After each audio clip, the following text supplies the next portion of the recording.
Welcome to MS cable network news Nandyal ముందుగా ఈనాటి వార్తలులోని ముఖ్యాంశాలు.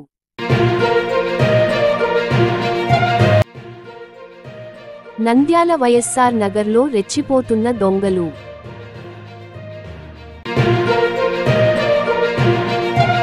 శ్రీశైలం ప్రాథమిక ఆరోగ్య కేంద్రాన్ని తనిఖీ చేసిన జిల్లా కలెక్టర్.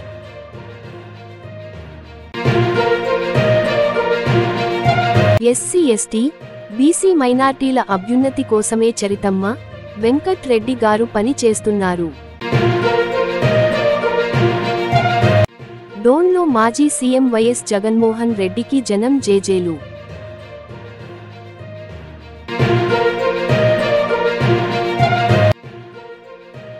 నకీలీ ఆయుర్వేద వైద్యుడి అరెస్ట్.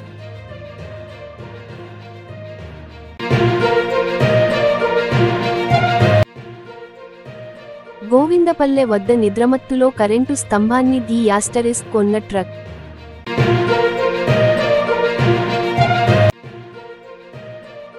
పేరాయిపల్లె మెట్ట వద్ద లారీ కొని కారు బోల్తా. ప్రముఖ శైవ పుణ్యక్షేత్రం శ్రీశైలంలో అన్యమత ప్రార్థనా విషయం వెలుగులోకి రావడంతో భక్తులు మండిపడుతున్నారు.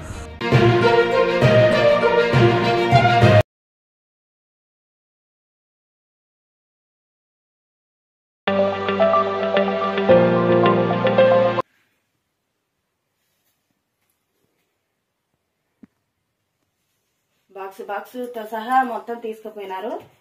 అట్లా తెలిసి వైఎస్ఆర్ నగర్ మా ఇంట్లో దొంగతనం జరిగింది. ఇప్పుడు నిన్న జరిగింది. మేమైతే కర్నూలుకు పోయినాం. పిల్లలు ఇద్దరు ఉన్నారు, మగ పిల్లలు ఇద్దరు చిన్న పిల్లలు. వాళ్ళ అక్క కాడ ఉండమని ఇంటికి తాళం వేసుకొని బట్టలన్నీ ఇంట్లోనే ఉండే బీరువాలో. నైనా బీరువాలో తీసుకొని మీ అక్క కాడ ఉండండి, నేను కర్నూలు మా వాళ్ళకి బాగాలేకుంటే పోయాను. పోతే ఆ పిల్లలు అక్కడేమో ఆ పిల్లోడు వచ్చేలకు 11 అవుతుంది, చికెన్ కొట్టుకుపోతాడు. 11 అవుతుంది, ఇంకా ఆడనే తిని ఆడే ఉండమని చెప్పినాను. ఇక్కడ బాగా 2-3 మధ్యరాల కుక్కలు బాగా అరుస్తున్నాయంట. ఇక్కడ ఇళ్ళ పక్కన వాళ్ళు కూడా చెప్పారు, 2-3 మధ్యరాలు జరిగిందమ్మా ఈ దొంగతనము అని చెప్పారు. టీవీ తీసిపోయారు, 30,000 రూపాయలు టీవీ. సేరు పడిగలు, అమ్మ నాగమయ్య పడిగలు సేరు ఉంటాయి ఒక్కొక్కటి. అమ్మవారి కాడుండే పడిగలు తీసుకుపోయారు. 22,000 డబ్బులు పెట్టినాను ఈ అమ్మాయి పేరు మీద. కంతులో వారం కంతులో తీసుకొని ఉన్నాను వడ్డీ కట్టాలని. 22,000 బీరువాలో పెట్టినా. నా ఒక జత కమ్మలు అవి 10 ఎంత అవి నాకు అవి పెద్దగా తెలియదు. అప్పుడు చాన్నాళ్ళైంది తీసుకొని. ఒక జత కమ్మలు తీసుకుపోయారు. అది సరే జరిగింది. మొత్తం ఎంతనా? ఎంత అమౌంట్? ఎంత అమౌంట్? 22,000 అమౌంట్ కాదమ్మా, అంతా కలిసి 1,00,000 రూపాయల దాకా తీసుకుపోయినట్టే. 1,00,000 రూపాయలు. మీ పొద్దున ఎట్లా తెలిసింది దొంగతనం జరిగిందని? పిల్లలు ఫోన్ చేసినారు. పిల్లలు ఇంటికి వచ్చినారంట. వాకిలు బాగా తీసి పెట్టిందంట. ఇంట్లో పోయి చూస్తే టీవీ అవి రావడం కూడా అక్కడి నుంచి వచ్చినారు. టీవీ గీవీ అంతా పీకేసింది. టీవీ లేదని పిల్లలు వాళ్ళక్క కాడికి గమకన పోయి చెప్పినారు. వాళ్ళక్క నాకు ఫోన్ చేసి చెప్పింది, అమ్మ ఇంట్లో టీవీ గీవీ అంతా దొంగతనం చేసినారంటే, నేనుండి బీరువాలో డబ్బులు ఉండే చూడుకోండి అని చెప్పిన. బీరువా కింద పైన డోర్ వేసినాను, లాక్ వేసినాను, కింద వేయకుండా వెళ్ళిపోయినాను. అట్నే బాగలేదని గబగబ వెళ్ళిపోయినాను. అది వేయకుండా అసలు డబ్బులు పెట్టిందే వేయకుండా వెళ్ళిపోయినాను మర్చిపోయి. నా బట్టల కాడికి తీసుకొని అవి అయిగో బ్యాగులు అవన్నీ ఆ బట్టలు అన్నీ పెట్టుకొని ఇంకా దానికి తాళం వేసినానులేని వెళ్ళిపోయాను. శుభ్రంగా నా కమ్మలు బాక్సు డబ్బులు అన్నీ ఒక దాంట్లోనే పెట్టాను. మొత్తం బాక్సు తీసుకొని పోయారు. అమ్మవారు కాడుండే పడిగలు సేరు పడిగలు అవి తీసుకుపోయినారు. ఎవరి మీదనన్నా మీకు డౌట్ ఉంది? ఉంది. ఈ పక్కన రోజు ఆడికి ఎడికి బాగా తిరుగుతుంటారు. అపార్ట్మెంట్లో ఉండేటి అన్ని స్తంభాలన్నీ తీసుకుపోయి కోసుకొని అమ్ముకుంటుంటారు. ఇనుప సామాను వాళ్ళే దొంగతనం. ఒకసారి ఇంత మా ఇంటికి పూజ కానీ వస్తారు పెద్దమ్మ కాడికి. ఈ భక్తులు వచ్చిన వాళ్ళు ఏం చేస్తారు, కానుకలని వేసిపోతుంటారు. మేము అడిగేదిలే చేసేది లేదు, వాళ్ళే పెట్టిపోతుంటారు. దండ పెట్టుకొని బాగా ఇంత చిల్లర నేను వాడుకోకుండా ఉండి నిండా ఇంత వేసి పెట్టింటే ఇట్నే ఊరికి పని ఉండి వెళ్ళింటే ఆ చిల్లరంతా ఉండి మొత్తం తీసుకుపోయినా. సరే తీసుకుపోయినా వచ్చి చూసినాక పిల్లల్ని అందరిని అడిగితే నేను తీసుకోలేదు అన్నారు. ఇంకా దొంగతనం జరిగిందిలేనని ఎవరో తీసుకుపోయినారు. పోతే పోని దేవుడే చూసుకుంటాడు లేని నేను అప్పుడు హెచ్చరియలేదు. ఇప్పుడు మాత్రం బాగా పగడబందిగా పోయినసారి తీసుకుపోయినాలే పక్కాగా తీసుకుపోయినారు. ఆ గుండుగాడని అవతల ఉంటాడు, ఇటు ధనుష్ గాడు, ఇద్దరే ఇక్కడ చేసేది. పక్కాగా దొంగతనం వాళ్ళే చేసేది. పోలీసులు కంప్లైంట్ ఇచ్చినారు. కంప్లైంట్ చెప్పినారు పొద్దున. ఇప్పుడు కూడా పోలీసు వాళ్ళు వస్తానన్నారు. అదేమో ఇంకా కంప్లైంట్ రాసిమన్నారు. పిల్లలు పోయినారు, రాపించుకొని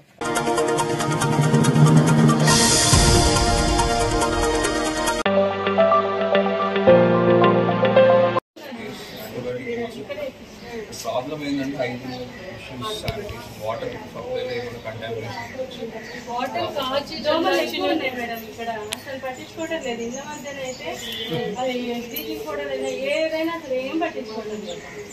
చెప్పాలంటే జగన్ ప్రభుత్వం ఉన్నప్పుడు బాగా వచ్చి వేసేవాళ్ళు. ఇప్పుడైతే చెప్పినా సచివాలయం వెళ్ళి చెప్పినా ఏడానికి అసలు చాలా ఇబ్బంది ఉంది. ఫస్ట్ ప్రాబ్లం మీ వ్యక్తిగత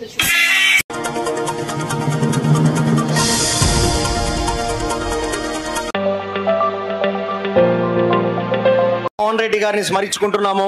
బి మోహన్ రెడ్డి గారు అలాగే బివి జయనాథ్ రెడ్డి గారు ఈ ఊరికి చాలా మంచి పనులు చేశారు. కొందరు ఈ ఊర్లో అనుకుంటుండొచ్చు మాకు వారికి మనస్పర్ధలు ఉన్నాయి, ఏంది లేదనేది. మేమంతా తెలుగుదేశం పార్టీ కుటుంబం, తెలుగుదేశం పార్టీ సింబల్ కోసమే పనిచేస్తాం. తెలుగుదేశం పార్టీ అన్నగారు నాకు మొన్న కూడా ఫోన్ చేయడం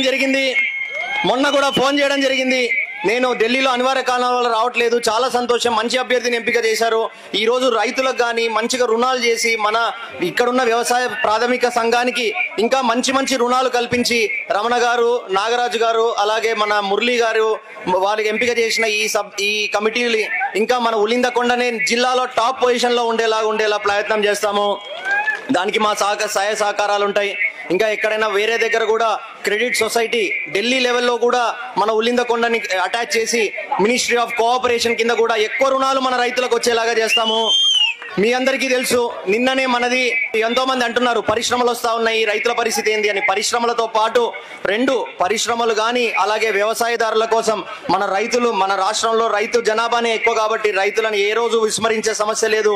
రైతుల కోసం నిన్ననే అన్నదాత సుఖీభవ అని 7,000 రూపాయలు వాళ్ళ అకౌంట్ లో జమ చేయడం జరిగింది. అలాగే నెక్స్ట్ 20,000 రూపాయలు మనం సంవత్సరానికి ఏడాదికి వాళ్ళకి సాయం చేస్తా ఉన్నాం. 20,000 రూపాయలు అంటే ఈ దేశ చరిత్రలో ఏ ఒక్కరు కూడా ఒక రైతుకి 20,000 రూపాయలు డైరెక్ట్ గా అకౌంట్ లో వేసిన దాఖలాలు లేవు. అది ఓన్లీ ఆంధ్రప్రదేశ్. అది కూడా ఎన్నో అప్పులు చేసి మనకు నీచమైన సిచ్యువేషన్ లో ఆ వైఎస్ఆర్ ప్రభుత్వం వదిలిపెట్టి పోయిన తర్వాత మనం ఇలాంటి స్థాయిలో తీసుకురాగలుగుతున్నాం అంటే మీరే ఒక్కసారి చంద్రబాబు నాయుడు గారు కానీ పవన్ కళ్యాణ్ గారు కానీ ఏ విధంగా కష్టపడి రైతులకు వెన్నుముక్కగా నిలుస్తున్నారో ఒక్కసారి ఆలోచించండి. ఇంకొకటి కల్లూరు మండలానికి వస్తే 1350 ఓట్లు ఒక్క ఉలిందకొండలోనే మెజార్టీ తీసుకొని రావడం జరిగింది. మన మండలమే బీసీల మండలం. బీసీ కోసం, బీసీ బాగుల కోసం, ఎస్సీ ఎస్టీల బాగు కోసం ఎంతో ఉన్నతంగా చరితమ్మ గారు పనిచేస్తా ఉన్నారు, వెంకటరెడ్డి గారు పనిచేస్తా ఉన్నారు, నాయకులు మల్లెల రాజశేఖర్ గారు అయితేనేమి. మనం వచ్చే పదవులు కూడా ఈ రోజు మీరే అబ్జర్వ్ చేయండి. మన పర్ల శేఖర్ గారికి ఒక బీసీ కురువకు సంఘానికి చెందిన వ్యక్తికి కల్లూరు సింగిల్ విండో చైర్మన్ ఇవ్వడం జరిగింది. ఈ రోజు ఇక్కడ 2 బీసీలని కొంగన్పాడుకునైతేనేమి బస్తిపాడుకైతేనేమి 2 వాళ్లకు మనం అవకాశం కల్పించడం జరిగింది. మన కల్లూరు మండలం ఎట్లయితే 5,000 మెజార్టీ తెచ్చినామో అదే విధంగా నిలబెట్టుకొని ప్రతి ఎలక్షన్ లో చరితమ్మ గారికి మీరు సహాయ సహకారాలు అందించి ఎటువంటి స్థానిక సంస్థల ఎన్నికలు వచ్చినా వచ్చినా నీటి సంఘాలు వచ్చినా ఏదొచ్చినా తెలుగుదేశం పార్టీకి మీరు తోడుగా ఉండండి. మేము పనిచేస్తాం, మేము ఉట్టిగా అడగడం లేదు. పనిచేసి ప్రతి ఒక్క ఎవరైతే జనాభా ప్రాతిపదికన ఎవరు ముఖ్యంగా ఉన్నారో వాళ్ళందరికీ న్యాయం చేసేలాగా మేము ప్రయత్నం చేస్తాం. మేము చరితమ్మ గారు, వెంకటరెడ్డి గారు వేరే బిజినెస్లు ఉన్నాయి, వ్యాపారాలు ఉన్నాయి అని వేరే ఊర్లలో ఉండేవాళ్ళు కాదు. అనుక్షణం 24 గంటలు తెలుగుదేశం పార్టీ నాయకుల కోసం, మన పాణ్యం ప్రజల కోసం ఇక్కడే కర్నూలులోనే ఉంటారు. మనది ఒకటే పెద్ద నియోజకవర్గం. మీరు అన్నట్టు 3.5 లక్షల ఓట్లు. కర్నూలు టౌన్ అయితేనేమి, పల్లెలు అయితేనేమి అన్ని బ్యాలెన్స్ చేసుకుంటూ పోయేదానికి కొంచెం ఇబ్బందులు ఉంటాయి. వాటిని అధిగమించేలాగా మీరు అందరూ సహకారం ఇవ్వండి. ఈ రోజు ఎట్లయితే మన ఉలిందకొండ పాత వైభవాన్ని తీసుకొచ్చినారో అలాగే మళ్ళీ ఇప్పుడు కూడా అదే ఉద్దేశంతో మీరు ముందుకెళ్ళండి. మనము ఇంకా అపోజిషన్ అనేది లేకుండా చేద్దాము. వాళ్ళు సొంత లాభాల కోసం సొంతంగా చెరువులు తవ్వుకోవాలన్నా, ఎక్కడైనా ల్యాండ్లు దొరికితే ల్యాండ్లు వేసేయాలన్నా అని వాళ్ళకు పనిచేసినారు తప్ప ప్రజల కోసం ఎప్పుడూ పనిచేయలేదు. ఈ రోజు చూడండి, నెల రోజులు మన ఎమ్మెల్యే చరితమ్మ గారు సుపరిపాలన తొలి అడుగు అనే భాగంలో ప్రతి రోజు తిరిగారు. ఈ రోజుకి నెల రోజులు కంప్లీట్ అయిపోయింది. అంటే ప్రజా అధికారంలో ఉన్నా కూడా మా నాయకుడు మనందరినీ మనం ప్రజా నాయకులం కాదు, ప్రజా సేవకులం అని గుర్తు చేస్తూ, అందుకోసమే మీరందరు ప్రజల్లో తిరగండి, మన ప్రభుత్వం ఏం చేసిందో చెప్పండి. మనం చాలా కష్టాల్లో ఉన్నా కూడా ఇన్ని సంక్షేమ పథకాలు, ఇన్ని అభివృద్ధి పనులు చేస్తున్నాం, ఇంకా చేస్తాం. ఇది ఒక తొలి అడుగు మాత్రమే. అందుకే మీరందరూ ఎప్పుడు మాకు తోడుగా ఉండండి. తెలుగుదేశం పార్టీ కూటమి ప్రభుత్వానికి తోడుగా ఉండండి. ఎన్ని సమస్య ఉన్నా కొన్ని వెంటనే పూర్తయ్యేవి ఉంటాయి, కొన్ని సమస్యలు టైం పట్టొచ్చు, అవి కూడా చేస్తాం. ముఖ్యంగా నేనైతే యువతకు, నిరుద్యోగ యువకులందరికీ మా నియోజకవర్గంలో ఎక్కడైనా కానీ ఉద్యోగం ఇప్పించడానికి మా సాయశక్తుల ప్రయత్నాలు చేస్తున్నాం. వస్తాయి.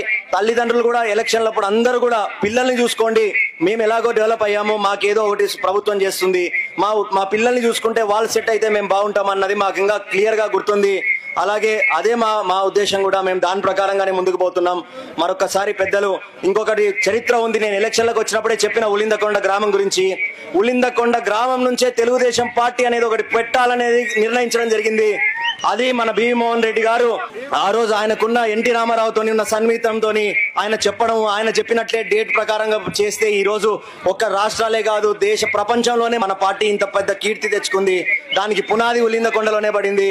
అలాంటి పెద్ద వ్యక్తిని కొందరు చిల్లరగాళ్ళు, అంటే వాళ్ళ పేర్లు కూడా చెప్పడానికి ఇష్టం లేదు, వాళ్ళు మాట్లాడిపోయినారు. అంత పెద్ద వ్యక్తులని, ప్రజల కోసం అంత మంచిగా పనిచేసిన వాళ్ళని మీరే ఒక్కసారి ఆలోచించండి. తెలుగుదేశం పార్టీ చాలా బలపడింది పాణ్యం నియోజకవర్గంలో, అలాగే నంద్యాల జిల్లా వైడ్ గా. దాన్ని అట్లే మెయింటైన్ చేస్తాం.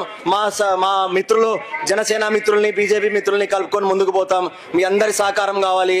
అట్లాగే ఈ రోజు ముఖ్యంగా రుణాలు బాగా ఇవ్వాలని రమణ గారికి నేను ఆశిస్తూ, మన రైతులందరికీ వెంటనే కావాల్సిన వాళ్ళకి సహకారం మేము అందిస్తాం. మళ్ళీ మీరందరినీ మళ్ళీ కూడా కలుసుకుంటాం. Thank you.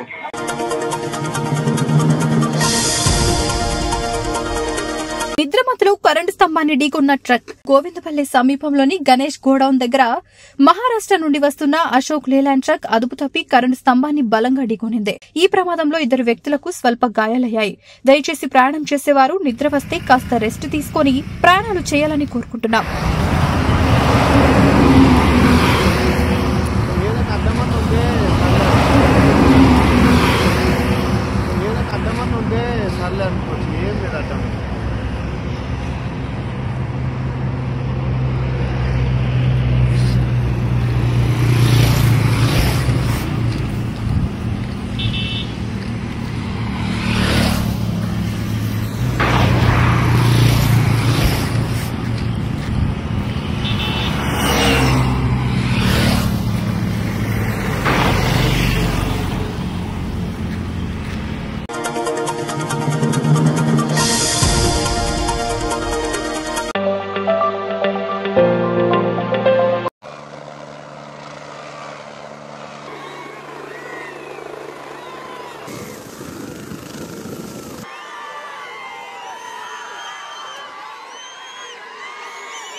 WHO గారి గైడెన్స్ లో మేమందరము అక్షర లాడ్జ్ దగ్గర నకిలీ మందులు అమ్ముతున్నట్టు నాగార్జున రెడ్డి అనే సిటిజన్ నంద్యాల టౌన్ నుంచి కంప్లైంట్ చేశారు. దాని మేరకు ఇక్కడికి రావడం జరిగింది. ఇక్కడికి వస్తే ప్రజలు చాలా మంది ఆ నకిలీ వైద్యం దగ్గర మందులు తీసుకుంటున్నారు. కానీ ఆ మందుల మీద అతనికి ఎటువంటి అవగాహన లేదు. అతను 10వ తరగతి మాత్రమే చదివాడు, ఎటువంటి లైసెన్స్ లేదు, ఎటువంటి ఆయుర్వేదం చదివిన సర్టిఫికేట్ అతని దగ్గర లేదు. సో ఇతను గత 5 సంవత్సరాలుగా ఇక్కడ చేస్తున్నాడని ప్రజలు చెప్పారు. అతను ఇస్తున్న మందులు చూసినప్పుడు అవన్నీ నకిలీ మందులు అని తెలిసింది. దేని మీద కానీ ఎటువంటి లేబుల్ లేదు. అంటే ఏ మందు దేనికి పనిచేస్తుంది, ఏ మందు ఎంత వాడారు, ఎంత పోషణలో వాడారు అనేది లేదు. సో ప్రజలందరూ ఈ ద్వారా తెలియజేస్తున్నది ఏంటంటే ఏ మందులైనా ఆయుర్వేద మందులు కావచ్చు, హోమియో మందులు కావచ్చు, అలోపతి మందులు కావచ్చు, ఎవరైనా మన నంద్యాల జిల్లాలో మరియు నంద్యాల పట్టణంలో క్వాలిఫైడ్ డాక్టర్స్ చాలా మంది ఉన్నారు. మీకున్న ప్రాబ్లమ్స్ కి అలా చదువుకున్న డాక్టర్ల దగ్గరికి వెళ్ళి మీ కంప్లైంట్ ని చెప్పి దానికి అనుగుణంగా మందులు తీసుకోవాల్సిందిగా కోరుతున్నాం. ఇతను 10వ తరగతి కూడా చదవలేదు, ఏం మందులు ఇచ్చేది అతనికి తెలియదు. అతను అన్ని మందులకి ఒక పింక్ మాత్ర, ఒక గ్రీన్ మాత్ర, ఒక తెల్ల మాత్ర ఇస్తున్నాడు, 4 రకాల పళ్ళు ఇస్తున్నాడు. సో దాంట్లో ఏముండేది తెలియదు. మీ జబ్బు గురించి అతనికి ఏం అవగాహన ఉంటుందని మీరు అతని దగ్గర కొనుక్కుంటున్నారు. సో ఈ నకిలీ మందులు వాడడం వల్ల మీ శరీరంలో చాలా మార్పులు వస్తాయి. ఉదాహరణకి ఎక్కువ రోజులు ఈ కల్తీ మందు వాడడం వల్ల మీ కిడ్నీల మీద ప్రెజర్ పడి ఈ రోజు కాకపోతే ఒక 5-6 సంవత్సరాల తర్వాత మీకు ఇబ్బంది కలుగుతుంది, లేదా మీ ఎముకలు బలహీనమవుతాయి, లేదా మీ ఇమ్యూనిటీ సిస్టమ్ తగ్గిపోతుంది, వేరే జబ్బులు రావడానికి అవకాశం ఉంటుంది. కానీ మీరు తీసుకున్న ఈ మందు ఒక నెలలో మీ జబ్బు పాడైందా? పాడు కాలేదు కదా. ఆ మాత్ర తీసుకుంటేనే మీకు బాగుంటుంది. అంటే ఏమని ఆ మాత్రలోనే ఏదో పవర్ యాడ్ చేశారు వాళ్ళు.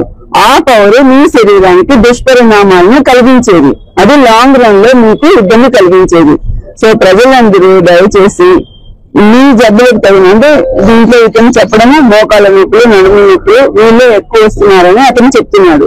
సో ఈ నొప్పులు దేని వల్ల వస్తున్నాయో అతనికి తెలియదు. అతను ఇచ్చే మందు ఏ నొప్పికి తగ్గిందో తెలియదు. సపోజ్ మోకాల నొప్పి ఎందుకు వచ్చాయి? థైరాయిడ్ ప్రాబ్లం ఉంటే వస్తాయి, ఎముక అరిగితే వస్తుంది, గుజ్జు తగ్గితే వస్తుంది, లేదా పక్కన లిగమెంట్ టేర్ అయితే వస్తుంది, లేదా మనం ఓవర్ వెయిట్ ఉంటే వస్తుంది, లేదా అన్కంట్రోల్ డయాబెటీస్ లోనే నొప్పి వస్తాయి. సో ఇది ఏ విధమైనటువంటి నొప్పి ఉంది అనేది అతనికి అవగాహన లేదు. కానీ గుడ్డిగా మీరు అతని దగ్గర మందులు తీసుకుంటున్నారు. దీనివల్ల మీరు నిజంగా డయాబెటీస్ అయితే మీ డయాబెటీస్ అన్కంట్రోల్ గానే ఉంటాయి, ఇంకా షూట్ అవుట్ అవుతుంది. అదే మీకు థైరాయిడ్ ఉంది, ఈ మందులు వాడారనుకోండి, థైరాయిడ్ వల్ల ఆల్రెడీ ఎముక బలం తక్కువ ఉంటుంది, ఆస్ట్రోబ్లాస్టిక్ చేంజెస్ జరగవు. సో ఈ కెమికల్ మీరు వాడడం వల్ల ఇంకా ఎముక పలుచగా అయిపోతుంది. సో ఇలా తెలిసి మీరు అనారోగ్యాన్ని పొందుకుంటున్నారు. సో ఇది మంచిది కాదు, మీ ఆరోగ్యాల మీద చాలా చెడు ప్రభావం ఉంటుంది. సో ప్రతి మండలంలోనూ మీకు ఆయుర్వేద మందులు వాడాలని ఇంట్రెస్ట్ ఉండేటట్టయితే, లేదా హోమియోపతి మందులు వాడాలని ఇంట్రెస్ట్ ఉండేటట్టయితే ప్రతి మండలంలోనూ ప్రతి PHCలోనూ ఏదో ఒక ఆయుష్ సిస్టమ్ ఉంటుంది ఖచ్చితంగా. సో మీరు అక్కడికి వెళ్ళి వైద్యుని సంప్రదించి దానికి తగిన మందులు తీసుకోవాల్సిందిగా సూచిస్తున్నాము. మీ ఆరోగ్యం మీ చేతుల్లోనే. బర్త్డే నరసింహులు అతని భార్య ఇద్దరు వచ్చారు. ఒక సెట్ కి 600 రూపాయలు తీసుకుంటున్నారు. ఒక దానిలో 30 మాత్రలు 2 రకాలు ఉంటాయి, పింక్ మాత్ర, వైట్ మాత్ర, 2 కెమికల్సే. తర్వాత 2-3 పౌడర్లు ఇస్తాడు, అవి కెమికల్సే. ఒక బాటిల్లో చిన్న ఆయిల్ ఇస్తాడు. సో అన్నిటి మీద MRP కొట్టేసి ఆయన రేట్ వేసుకొని ఉన్నాడు. సో వీటికి ఒక సెట్ కి 600 ఏమో తీసుకునేలాగా ఉంది. అతను అడిగితే శ్రీశైలం చిన్న బండ నుంచి తెచ్చుకుంటున్నాను అంటున్నాడు. అడ్రస్ చెప్పడం లేదు సరిగా.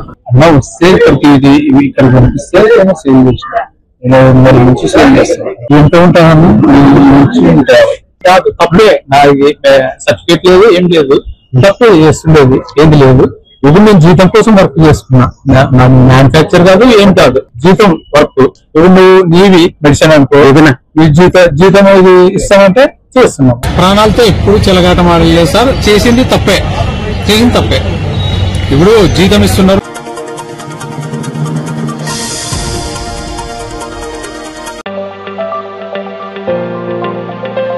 పేరాయిపల్లె మెట్ట వద్ద కారు బోల్తా స్వల్ప గాయాలతో బయటపడ్డ ప్రయాణికులు. తిరుపతి నుండి తెలంగాణ వెళ్తుండగా పేరాయిపల్లె మెట్ట వద్ద లారీ వెనుక నుండి ఢీకొట్టడంతో డివైడర్ పై బోల్తా పడినట్లు సమాచారం. లారీ డ్రైవర్ ఆపకుండా ఫాస్ట్ గా వెళ్లినట్లు తెలుస్తోంది. అందరూ కలిసి కారులో ఉన్న వారిని బయటకు తీశారు.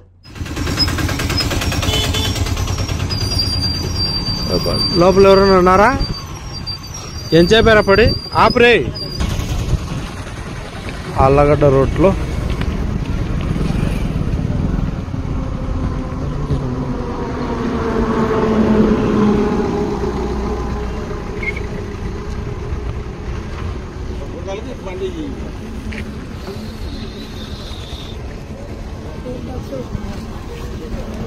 ఎయిర్ బ్యాగ్స్ ఓపెన్ అయినాయి.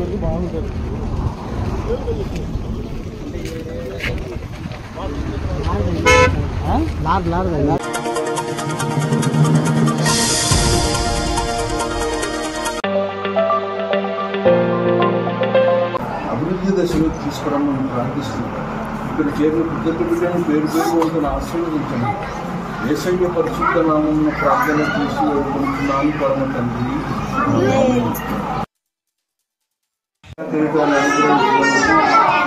నూతన సంవత్సరంలో అడుగుపెట్టేటప్పుడు కృప చూపించండి. మీ పాదములకు స్తోత్రం. బిడ్డని మీ సాక్షిగా నిలబెట్టుకుని అభివృద్ధి దశలోకి తీసుకురమ్మని ప్రార్థిస్తున్నాం. ఇక్కడ చేరిన కృతజ్ఞ బిడ్డను పేరు పేరు వంతున ఆశీర్వదించండి. యేసయ్య పరిశుద్ధ నామమున ప్రార్థన చేసి వేడుకుంటున్నాను పరమ తండ్రి.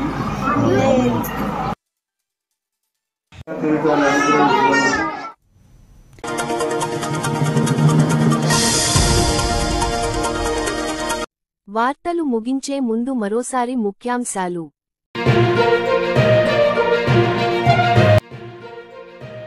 నంద్యాల వైఎస్ఆర్ నగర్లో రెచ్చిపోతున్న దొంగలు.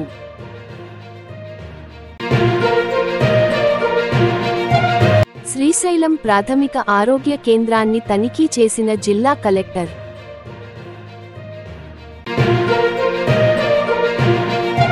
ఎస్సీ ఎస్టీ బీసీ మైనార్టీల అభ్యున్నతి కోసమే చరితమ్మ వెంకట్ రెడ్డి గారు పని చేస్తున్నారు.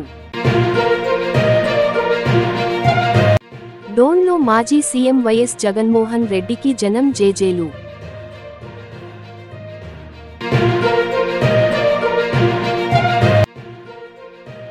నకీలీ ఆయుర్వేద వైద్యుడి అరెస్ట్.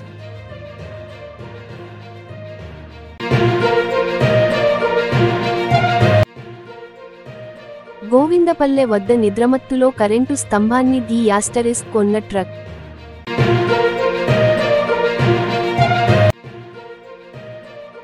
పేరాయిపల్లె మెట్ట వద్ద లారీ కొని కారు బోల్తా.